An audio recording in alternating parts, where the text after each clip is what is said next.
mwiriwe neza murasuzwa nanjye Munyaneza Evariste tubaye ikaze kuri YouTube channel yitwa Mwiseneza Innocent hamwe hacishijwe ibiganiro by'umuco nyarwanda. Tubaye rero ikaze n'iki kiganiro cyo kuri uyu munsi w'intwari, reka tuze kumuha umwanya atugezeho ikiganiro cy'uyu munsi. Urakoze bwana Evariste. Uyu munsi n'abageneye ikiganiro abanyarwanda ndetse n'abari hanze abatumva bashaka kutumva no kudukurikirana. Kuri uyu munsi rero w'intwari n'abageneye ikiganiro kugira ngo kuri iyi nshuro ya 30 twizihiza umunsi w'intwari tuze kugira isomo dukoramo kandi twafata byahoraho buri munsi, noneho tukazafata nk'urugero rw'intwari kandi zarwitangiye. Njyewe mugiye kureba ikiganiro Mwiseneza Innocent, mwamumenyereye ku biganiro by'umuco w'ururimi gakondo rw'ikinyarwanda. Uyu munsi nabateguriye rero ikiganiro ku butwari bw'abanyarwanda ku nsanganyamatsiko igira iti ubutwari mu Rwanda agaciro kacu.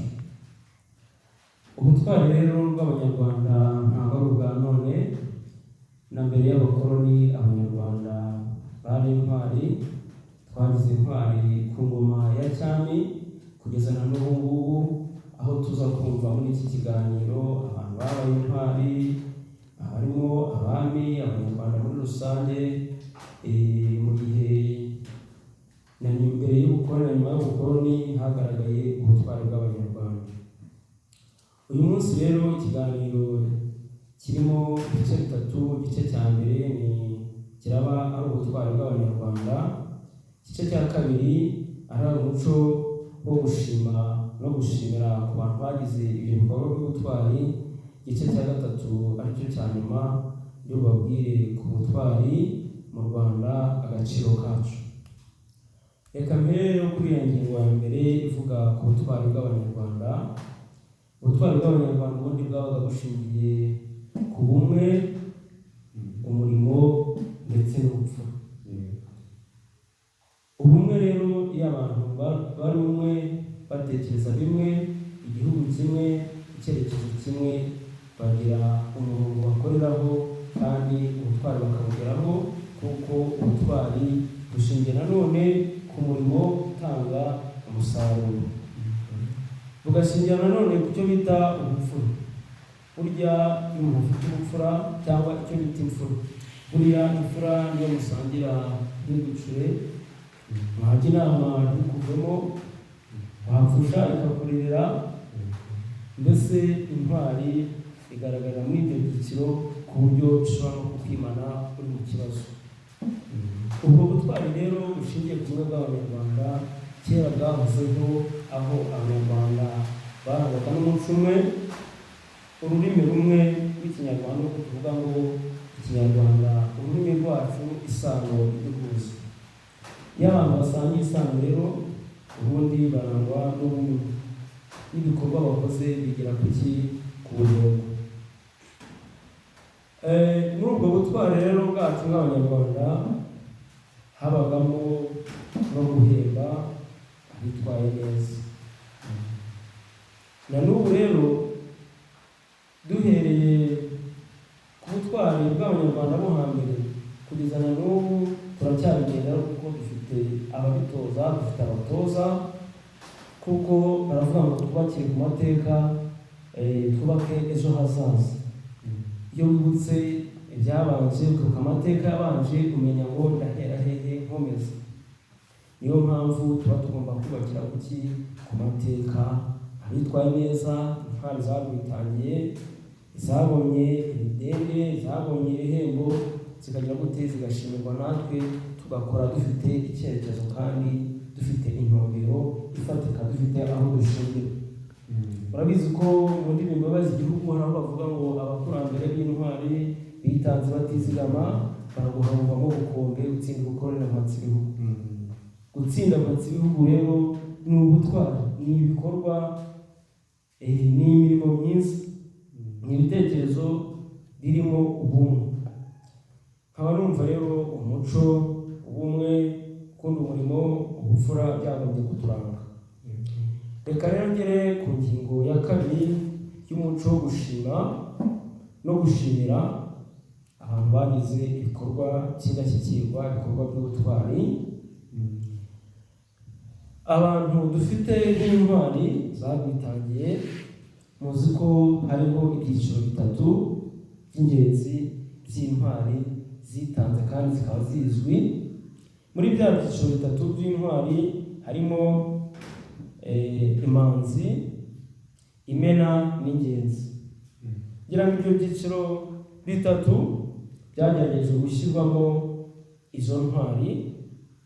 Hari inteko yashyizweho ishinzwe kureba ibyo byiciro ndetse n'abagomba kubijyamo bagomba kuba bameze gute, bakoze iki. Igice cya mbere rero cyangwa icyiciro cya mbere cy'imanzi kirimo Generali Fred Gisa Rwigema, hakabamo n'uwo bita ingabo itazwi. Ese ingabo itazwi, iyo bavuze ingabo itazwi waba wumva icyo bishatse kuvuga? Sinzi, byashoboka hari umuntu utazwi ushobora kuba yarishwe ari mu bikorwa byo kurwanira igihugu cyacu, mbese ntabwo tujya tubyumva neza ubundi mu Banyarwanda. Ingabo itazwi igiye mu musirikare utazwi, ntabwo tujya tubisobanukirwa. Urakoze cyane. Nanjye mbivuze kubera ko byamufasha kubera ko hari abantu benshi bavuga ngo umusirikare utazwi cyangwa ingabo itazwi bumva ari umuntu. Ubundi bavuze ngo umusirikare utazwi ni inyito bahaye umuntu wese wakoze ibikorwa by'indashyikirwa, yaba ari ingabo, abantu bose bitanze kugira ngo u Rwanda rugire aho rugeze. Umuntu wese uri muri icyo cyiciro witanze akaba atazwi izina, ntabwo ari umuntu, ariko ni umuntu wese, nuko inyito yahawe umuntu wese wagize ibyo bikorwa by'indashyikirwa aho muri icyo cyiciro cy'umusirikare utazwi. Abo bantu bakoze rero ibyo bikorwa by'ingirakamaro nibo dukomeza kwibuka. Ubwo icyo cyiciro cya mbere rero kirimo General Major Fred Gisa Rwigema, hakabamo n'ingabo itazwi cyangwa se umusirikare utazwi. Ikindi cya kabiri kirimo cy'imena, nicyo kirimo ba Mutara, ba Gatwiringiyimana, uko tugenda tubyumva muri aya biganiro, uko tugenda tubyumva ku munsi w'intwari, ndetse nk'uko ari umunsi uba ku itariki ya mbere z'ukwezi kwa kabiri, umunsi ngarukamwaka. Akaba ari nabwo tugenda twumva ibyo biganiro kugira ngo duhora twibuka, iyo wibuka umenya no gufata ingamba. Ubwo rero muri ubwo butwari habayeho n'ibihembo, cyangwa se ishimwe, imidari. Habagaho igihembo cyo guhemba ingabo yitwaye neza. Kwitwara neza ni gute basize mu byiciro. Habagaho umuhango wita gucana uruti, cyabaga ari igihembo cyangwa se ishimwe bahaga umuntu wabashije kwica ababisha bagera kuri 21. Ubu ngubu niwe wabaga ageze ku kigero kiri hejuru. Ibyo bita kwivuna umwanzi. Bivuna abanzi 21, umuhango bawitaga gucana uruti. Uwa kabiri wabaga mukurikiye, wabaga muyingayinga, bamuhaga icyo bita impotore. Impotore cyabaga ari igihembo wabaga bambikaga mu kaboko, kuko nawe yabaga yivunye abanzi 14. Hakaza undi bahembaga umudende, bakambara mu ijosi, bakoraga umuhango wo kwambika umuntu wabaga yivunye abanzi 7. Urumva ko byagaragara ko umuntu wakoze mu muco nyarwanda aho gushima no gushimira ndetse no guhemba, kugira ngo n'abandi bazagire umuco wo kugira gute wo kwitanga no kubaka igihugu. Reka rero kuri iyo ngingo ya gatatu, aho ubutwari bw'Abanyarwanda ariko gaciro kacu, kugira ngo mu mateka y'u Rwanda mwumva ko bavuga ngo u Rwanda ruratera ntiruterwa. Tuba mu Rwanda ruratera ntiruterwa biba bifite inkomoko y'uko Abanyarwanda bo hambere ku ngoma ya cyami bagiraga umugambi wo gutera no kwagura igihugu. Urumva kwagura igihugu kimuka bakimurwa ngo u Rwanda rukaba rugari, aho ubundi u Rwanda barwitaga mbere igihugu cyangwa se nation, ntabwo rwari u Rwanda. Bamaze kwita u Rwanda rero baguse u Rwanda kwago u Rwanda ruva ku nshinga kwanda bivuga kwaguka, kwako bagiye barwagura muri ubwo butwari bw'Abanyarwanda. Ntanumva rero iby'ingenzi navuga ko uyu munsi ni ibyo ngibyo, tuzakomeza dukora ibiganiro, ariko urebye cyane ibyo ngibyo, nimba n'ikindi mwambaza nta kibazo. Murakoze cyane kutuza iki kiganiro cy'ubutwari, ariko hari ibibazo by'amatsiko nabashe kugira. Ese nkawe Mwiseneza Innocent wakurikiranye ubutwari bw'Abanyarwanda, ni iki cyakorwa abana n'urubyiruko rw'uyu munsi bazagerageza gutera ikirenge mu cyo abakurambere bacu babaye intwari za kera? Ese ubona ari iki cyakorwa? Murakoze kuri icyo kibazo cyiza. Icyo twakora nk'abantu babashije gukeneka no gusoma amateka y'intwari cyangwa se ubutwari bw'Abanyarwanda, ni uko duteganya cyangwa uko tubikora. Hanjye niyemeje gukoresha ibiganiro byinshi bijyanye n'amateka y'u Rwanda, bijyanye n'ubutwari nk'umuntu wize ubuvanganzo nyarwanda. Teganya ibiganiro, hateganya ndetse n'izindi nyigisho zitandukanye zizajya zigenda zihererekanya ku buryo abazajya basoma umuzi ko habamo ubuvanganzo n'ubuvanganzo nyandiko n'ubuvanganzo nyemvu, kuzagerageza muri byanditse muri n'ibiganiro, ku buryo buri muntu wese kucyo abasha gusoma, ushaka kumva ibiganiro kuzajya agenda nawe tugendera ku mateka, tureba ibisomye, tureba ndetse twumva n'ibyo n'ibiganiro muri rusange. Ikindi kibazo, ese ni ikihe cyizere cy'uko ubutwari bw'Abanyarwanda bwazakomeza? Ntabwo ikihe cyizere? Turabaha icyizere gifatika kuko hari urwego rushinzwe gukurikirana iby'ubutwari bw'Abanyarwanda, ndetse